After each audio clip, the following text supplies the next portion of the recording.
बल्कि ये थोड़ा ढीला सा पतला सा होगा, जिससे आपको रोटी या नान के साथ खाने में ये बहुत ही मज़े का लगेगा। ख़ास तौर पे नाश्ते के लिए अगर हम ये आलू कीमा तैयार करते हैं तो बहुत ही मज़े की ये डिश तैयार होती है।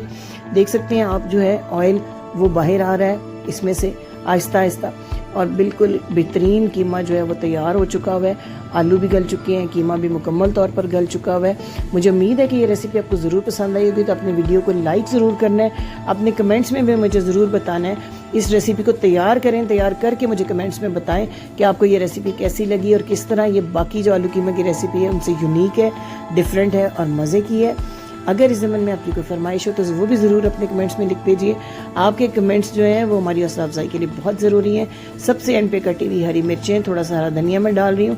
अगर जी इस गार्निशिंग की भी कोई ज़रूरत नहीं होती, क्योंकि ये डिश वैसे ही इतनी फ्लेवरफुल तैयार होती है, इतनी मज़े की, किसी गार्निशिंग की ज़रूरत नहीं होती है।